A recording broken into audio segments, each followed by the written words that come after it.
Welcome everyone, and good afternoon or good morning from wherever you're joining from. I wanted to take some time today to take a deeper look at confined space entry and really more specifically how we can apply critical thinking skills. So more above and beyond your basic regulatory and compliance. And the hopes is that by expanding our critical thinking approach to confined space entry, hopefully we can foster more collaboration with the owning departments that are involved in the confined space, such as, operations, maintenance, specialty crafts, and safety professionals, and ultimately create a overall safer environment. So let's jump in and see where this takes us. All right. So when you think about confined space entry, do any of these things come to mind? I'd like to take a minute there and look at the screen because there are quite a few things going on here. So if any of these things come to mind when you think about confined space entry, how are you looking at them? So are you looking at these elements each individually and analyzing them as their own?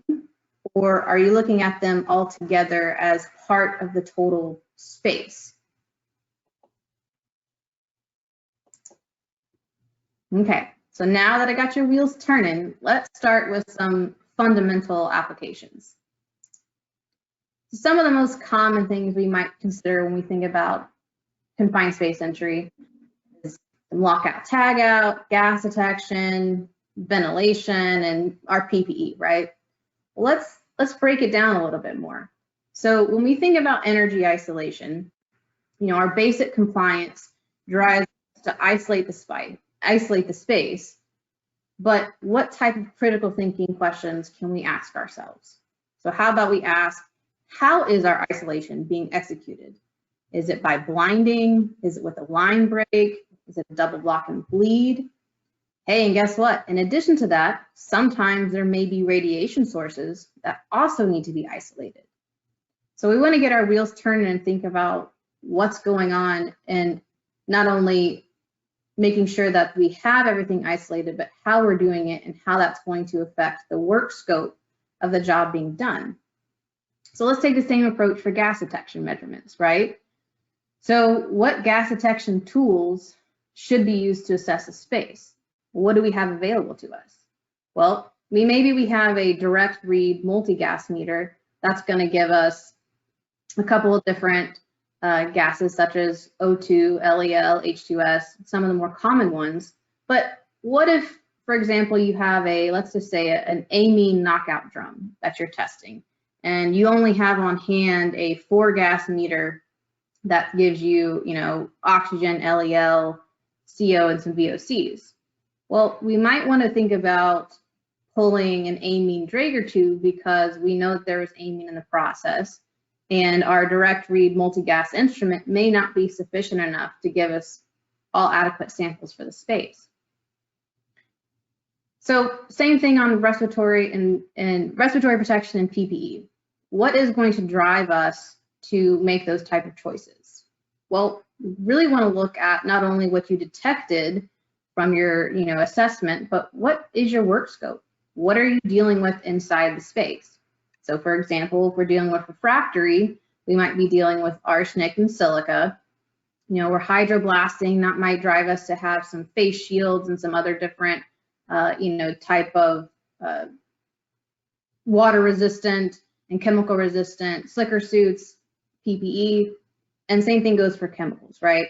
Depending on the type of chemical and the amount of the chemical, that's going to drive you to select some different PPE.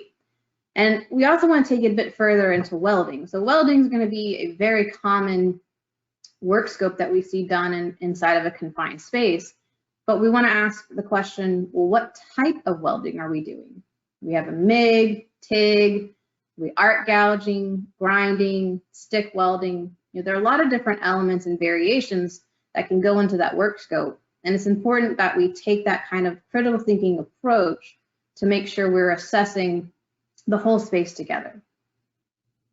And moving on to ventilation and lighting, right? You can see where I'm going with this. Okay, so based on the size of the space, You know, how many CFMs are going to be required to achieve the adequate air exchange rate? Are we going to be using forced ventilation? We're going to use passive ventilation. So if we use passive ventilation, are you relying on relative wind speed and barometric pressure? You know, what is going into play here when making that full assessment? Same thing for lights, right? What type of lights are we using? Do we have it properly rated? Are we ready to go? And do we have everything prepared for the space so that once entry is granted, we're ready to continue work? So keep in mind that these are just a few examples of how we can take a critical thinking approach. And everything that we talk about today is not all encompassing, but we really want to get your brains going and thinking about how we can look at it differently for, you know, more efficient planning and safer space. Okay, so now that we discussed some of those fundamentals, let's dive into some more specific scenarios. Okay, so for this scenario, our work scope will be to remove some chrome alloy components from a sulfur-rich amine service. So let's talk about temperature monitoring in this example. You know, what variations of temperature monitoring should we consider? We're going to have tests for our space temperature, but is that temperature that we document on the permit, are we doing that with or without active ventilation? You know, how can the worker's PPE be contributing to the temperature in this space? Not only their work scope, and hot work can obviously increase temperature in the space as the job's going on, but if we have chrome alloy, we're going to be having impermeable coveralls, that's going to increase the heat stress to the worker. And how should we assess that and put that into our considerations for the overall safety and execution of the space? And then of course that can feed into monitoring frequency, you know, how often are we checking the temperature, and then what potential mitigation methods are available with high heat inside of a confined space. You know, for example, could you use or personal air coolers as a mitigation method? So then the idea, not the idea, but the element of hex chrome comes to mind, because we see that we're welding on chrome alloy, so we are going to create that chromium-6 cancer-causing agent.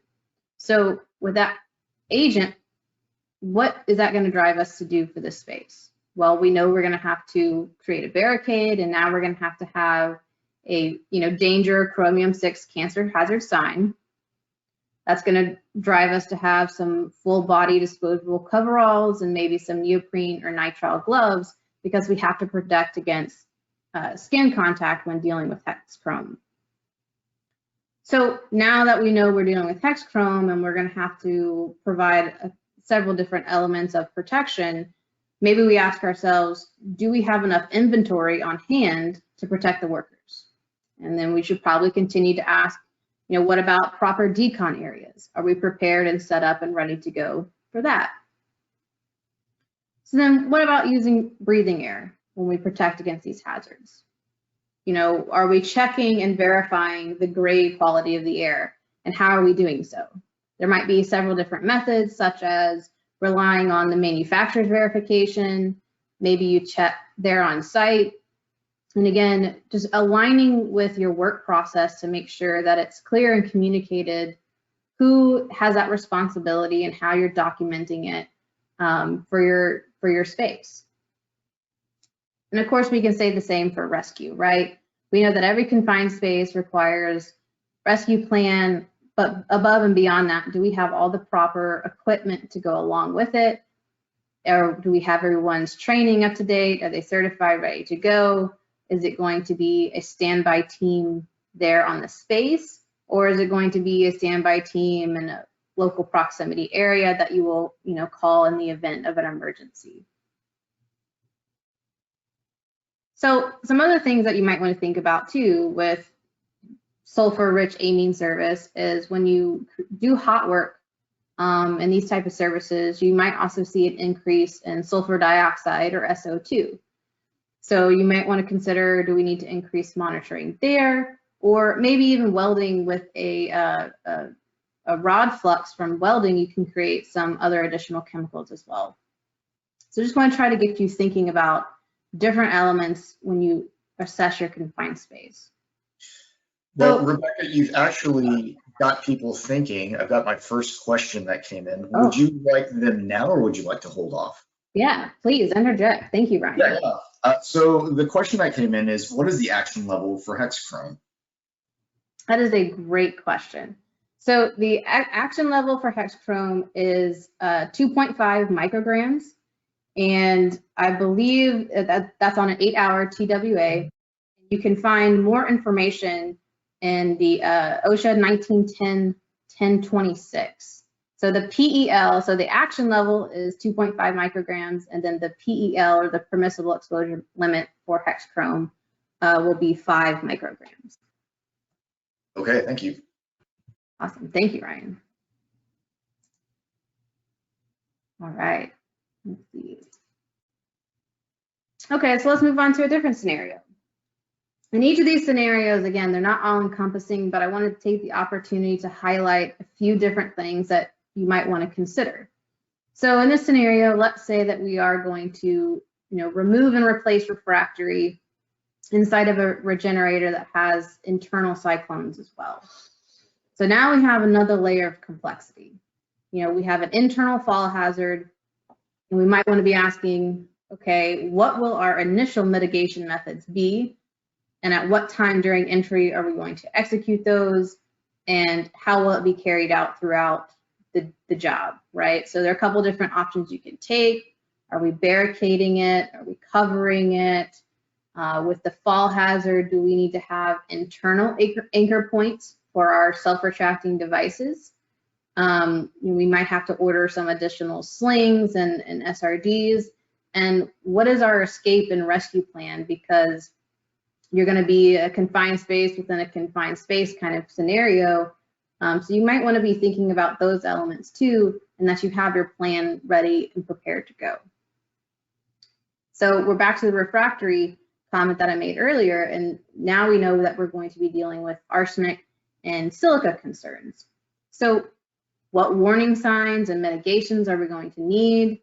And what is the best respiratory protection option for the work scope? So depending on your levels of exposure and what you're dealing with, there could be a couple of variations of how you protect, whether you use maybe a half face with a face shield and goggles, or if you're going to be using a full face with, both with T100. But we want to make you think about not only the options available to you, but what is truly best for the workers and the work scope that they're doing, so that we're not adding additional stress and ergonomic hazards on them as well.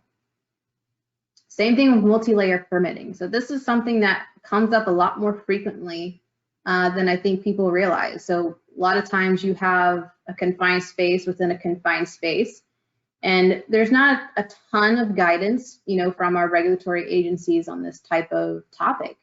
So you want to make sure that you're thinking about how will you execute this permit? Are we going to have everything on one permit? Are we going to have multiple permits? How are we positioning our hull watches, and do we have adequate communication? All those sort of elements that are going into that multi-layer confined space. That's just one thing that you want to make sure that you're facilitating amongst your team so that you're adequately prepared and ready to go. And then dust collection. Another example here, arsenic and silica, you're chipping refractory. How are we setting up our dust collection? What is its proper placement? Ratings are all there and ready to go. And then is our decon and disposal area set up and clean and making the most sense for the job at hand? Do I have any questions on this one, Ryan? Not on this one, Rebecca. All right, perfect. So let's move on to another one. Okay, so let's think a little bit deeper here. Now we're kind of adding another layer of complexity. We have a multi-bed reactor catalyst removal as an example. So we have the catalyst itself that can create, engulfment and entrapment hazards from buildup on the walls or the sides of the reactor. Those are obviously high emphasis dangers that we have to be considering. We also have the potential for hot spots, right? So usually with catalysts, depending on if you're doing an inert entry, you can have built up hot spots and you have the potential to burn air lines, which would be extremely significant. So you have to make sure that you're clear and ready to go. And a lot of times, typically, you want to have some visual verification prior to entry in those situations as well. And that, again, that goes along with engulfment and entrapment, kind of similar to a silo, that you want to make sure that the material has been removed from the space and it is clean enough for entry. So that kind of leads me to the inert entry. So not all catalyst removal requires inert entry, but a lot of times it does because it's a pyrophoric material depending on its process that's being used. And so now we might need to be considering different types of sensors for our gas detection methods. So not all oxygen sensors are equipped not just oxygen sensors, not all gas detection sensors are equipped to read accurately in some low O2 atmospheres. So, as an example, a substitute sensor could be an IR sensor. And we have to understand when we put in an IR sensor, are we sacrificing any other sensors? So depending on your manufacturer, you might want to reach out to them and ask those type of questions because you may lose the ability to detect hydrogen in those type of scenarios. So you might want to think about those configurations for your gas detection as well. And then there are certainly some special considerations. Where I come from in refining, a lot of times you hear a Grubbs test is used as another verification method for inert entry. And then some things again. I'm sorry, Rebecca. Yeah. I've got a question in here. It just popped up when you said Grubbs test, or perhaps this person saw it before you actually spoke about it. But this gentleman is asking, what is a Grubbs test? And that's a great question as well. So a Grubbs test, and it can also be called other names depending on what industry you're from, but a Grubbs test is essentially a verification test to make sure that there is nitrogen flow through the material.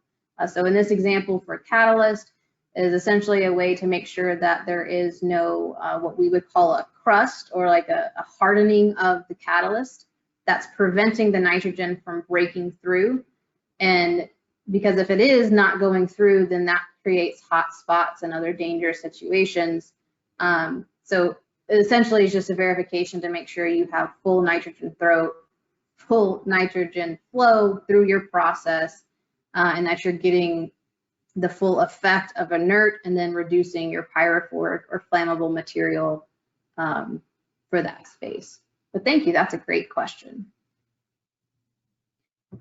And again, continuous monitoring, we're doing this with audio, visual. What about our air supply? If we have a bottle, we have, a bank of bottles, what are our communications to the bottle watch? Are we doing radio? Are we relying on bells? All those sort of questions that are very important and truly, life-saving situations that we want to make sure that we have clearly established prior to entry and prior to any dangerous situations. And same thing on pyrophoric material, I kind of touched on that, so I won't drone on. Those are things that we want to be thinking about, the potential. So if we're dumping the catalyst, depending on if you're removing it by a vac truck or a dump nozzle, because you may have because it may be a pyrophoric material, you could have the potential for flashes and burns. So we want to make sure that we're set up and have those protection methods in place. Okay. So moving on, and this is something I wanted to touch on is, again, a little bit more on special considerations for inert entry. The importance of if you're doing a video verification prior to entry, what reference points can you identify on the camera to ensure that there is no engulfment hazard, right? So what you see on the camera may be blurry, maybe black and white, maybe it's in color, maybe it's high def, maybe it's not.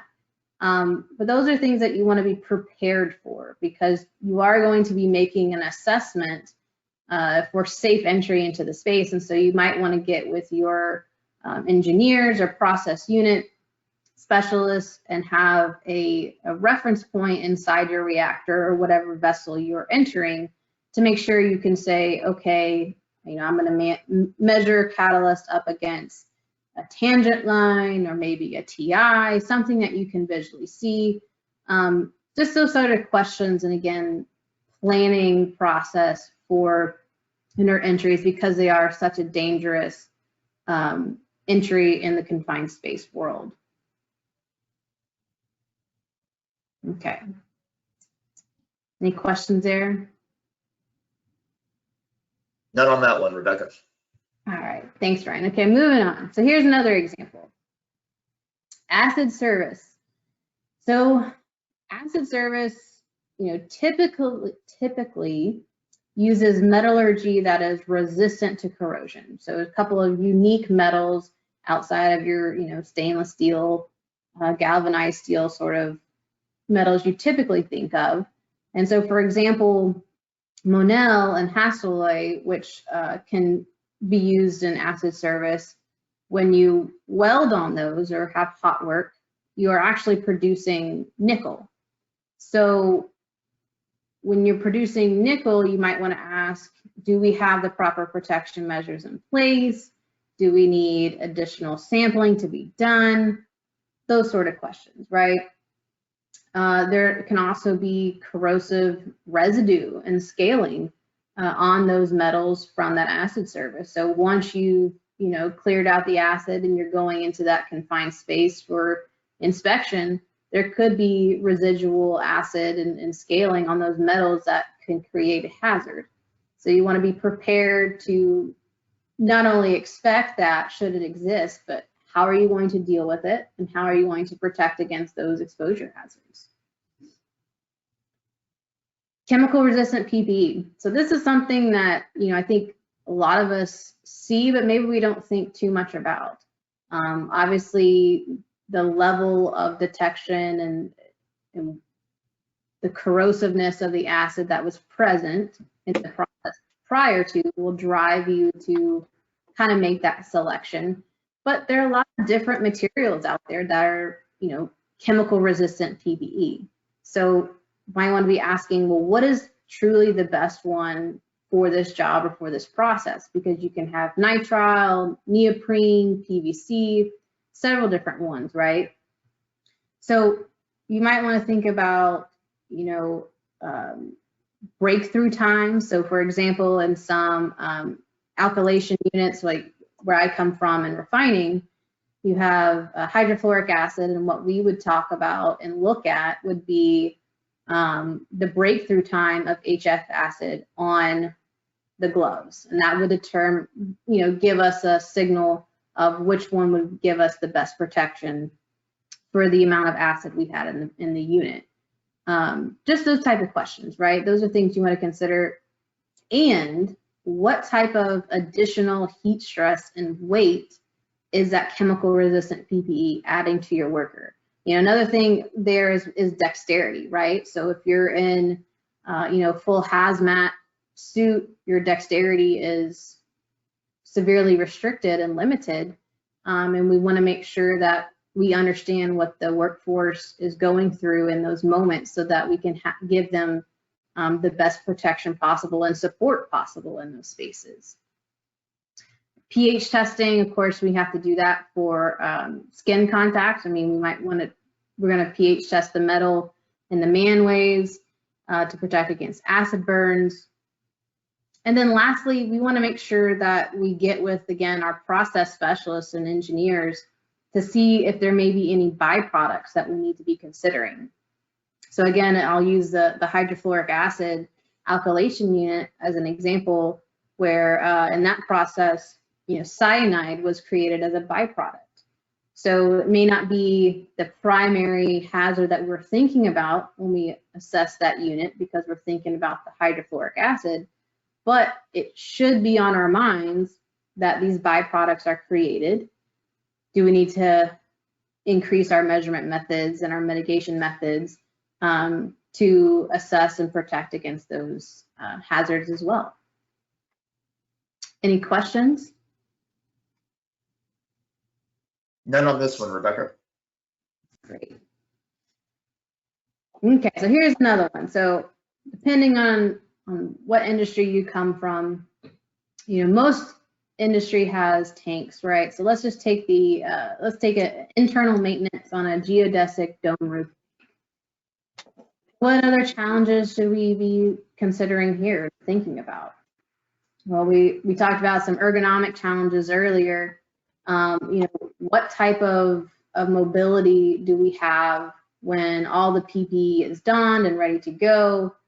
If you have in your internal space in the tank, maybe you have a internal floating roof, and then you have a geodesic dome roof on top. You're going to have multiple layers of confined space there, right? So not only do we have to have that conversation again around multi-layer permitting, but we also want to be talking about how are we moving from space to space? Are we doing that with internal ladders? Where are we placing our hull watches? Those are all relevant questions that should be explored and thought about, preferably ahead of time, so that everyone's on the same page and working together, and ultimately safer. Same thing with trapped vapor, right? Tanks can be really tricky, depending on, again, which layer of the tank you're going into. Maybe you're going into one, or maybe you're going into multiple layers of the tank. But a lot of times what you can see is some sporadic LEL, because residual chemicals are vaporizing and going on with the work scope and changing temperatures, especially down in the south. So a perfect example is you might start early in the morning, you go out, you do your gas check, non-detect, everything's great, and by the time you come back from lunch, you suddenly have LEL present in the space just because of the rising temperatures outside has caused any residual or impregnated chemical to start vaporizing. So those are things you got to be considering, right? Looking into that and how we're going to not only protect, but again, ventilating, and if there is trapped vapor, where is it going? So in this case, with the geodesic dome roof tank, is it rising into the dome? Because if we're going to go into the dome, maybe later on in the work scope, we're going to have to be prepared to see that those hazards there as well. And seal leaks go along with that. Very common to see in tanks, high LEL inflammability presence there as well. All right, so let's talk about silo entry as another example.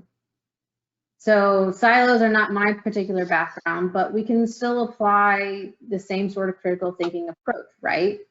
We can obviously have an IDLH atmosphere that can be created from maybe fermentation of the process. We certainly have the hazard of displacing oxygen. A lot of times it's carbon dioxide from the fermentation displaces oxygen, therefore creating an asphyxiation hazard that can overcome the workers or entrants. And again, we can ask ourselves, how are we isolating this? Is this a double block and bleed? The radiation sources, silos are a bit different. Sometimes you do it more on the run. Things that we've got to be considering there as well. It can be with silos, they can become very dangerous very fast. And I think many of us have heard, unfortunately, those stories of entrants being overcome very quickly, not only from engulfment and entrapment, but again through IDLH situations.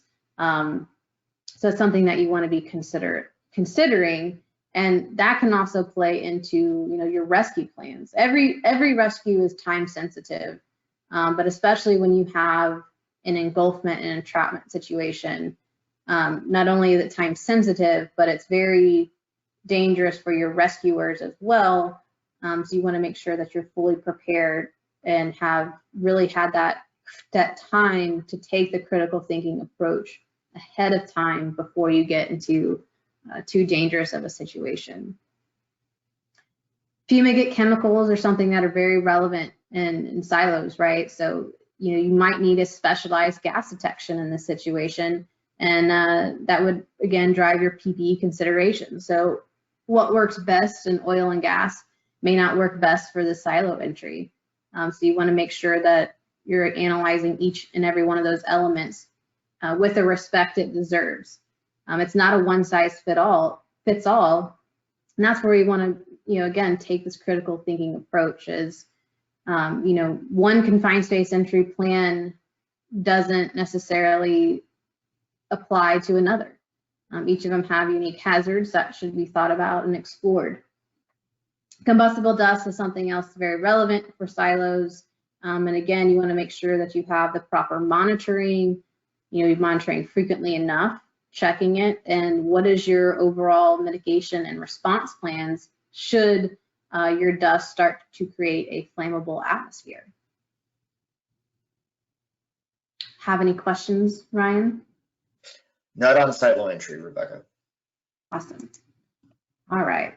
So let's move on a little bit, and I want to touch on making sure that we know what chemicals are associated with a confined space or even the attached process unit.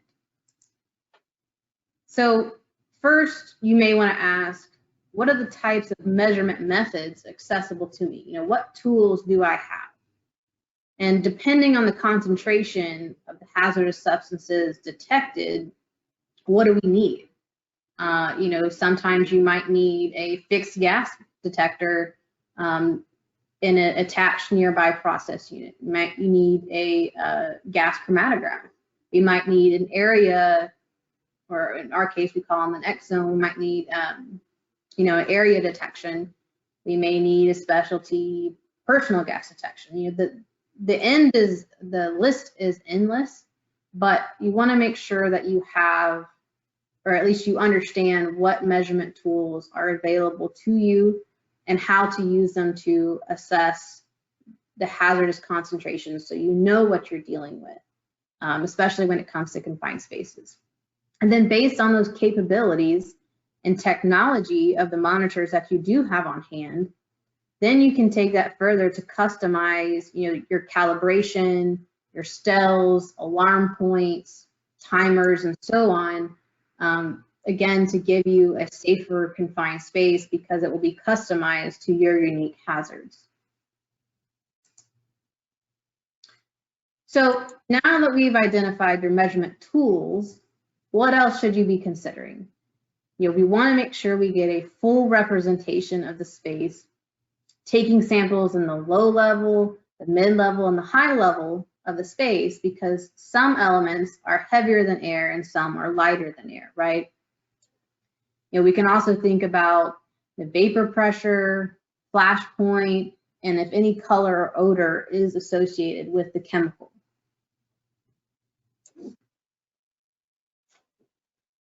Any questions there? Sorry, I know there's a lot on the screen. No, you're good, Rebecca. Okay, thank you.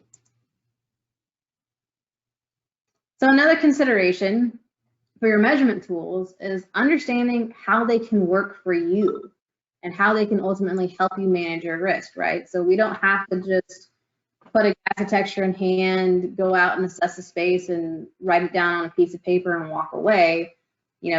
Diving into that critical thinking piece, we have a lot of data that we collect.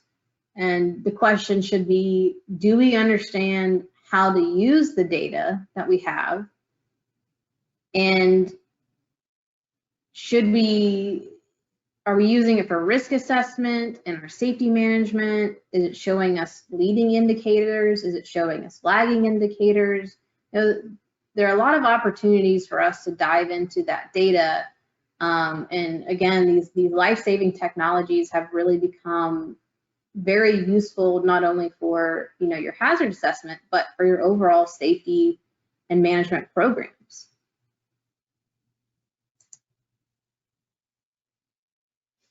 So when I think about all of the critical thinking approaches, I think not only can we have safer confined spaces, but I believe we can have much more efficient planning processes, right? The intent of critical thinking development is to foster facilitation amongst your workforce. Now, you spend time and money developing written programs, investing in training and technology, and hiring technical experts to understand your processes. So we want the workforce to be confident in their ability to understand hazards and the risks that are associated with them. That way, when they go back to work, they are actively engaging with your engineers, experienced specialty crafts, planners, and any other knowledgeable member of your team to make sure that you have that safe assessment and safe plan ready to go.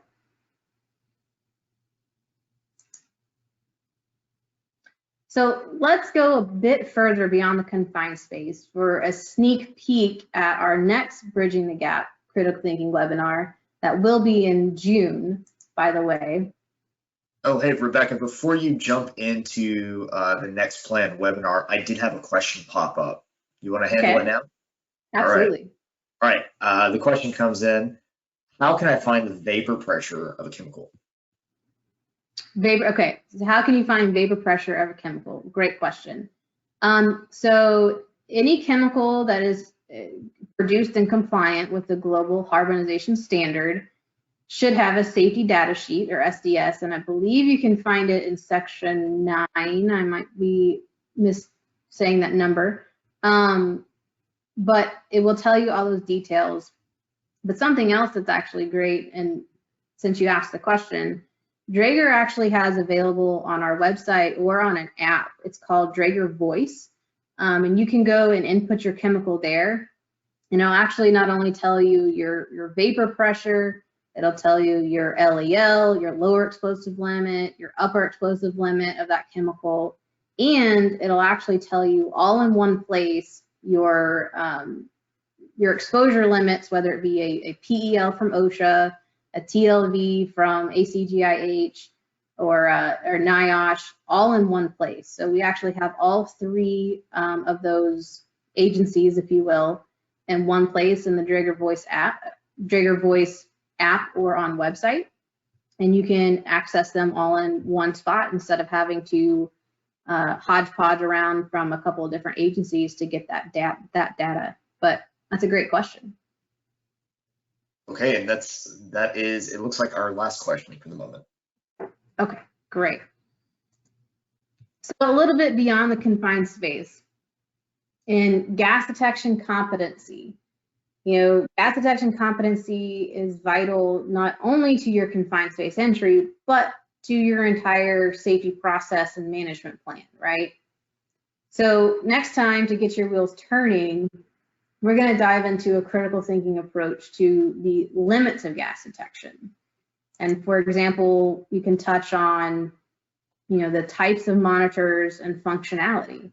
There are several different ones out there, and the question is, do we understand how their functionalities apply not only to exposure sampling, but how do they apply to our day-to-day operations, right? We have gas detection going on every day. It doesn't have to be a confined space entry.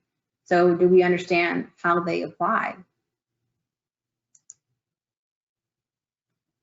The other question could be which ones to use and when. We're very fortunate to have life-saving technology, but how well do we understand the different tools that are available to us? Which method of gas detection is best for the task at hand, and are we sure that we're getting an accurate sample to determine your risk and therefore determine your protective measures?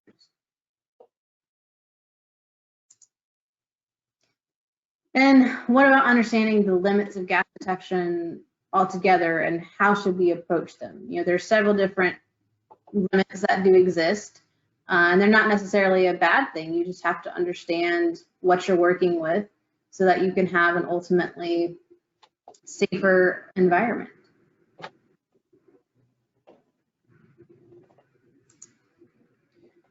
So here's some things, some questions, should I say, that you might want to be thinking about for our next webinar in June.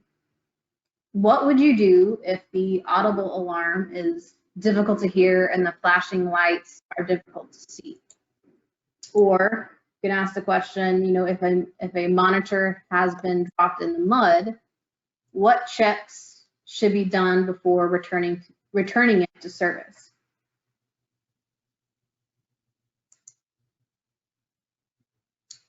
And that is it for me. And I believe we will again open it up for any questions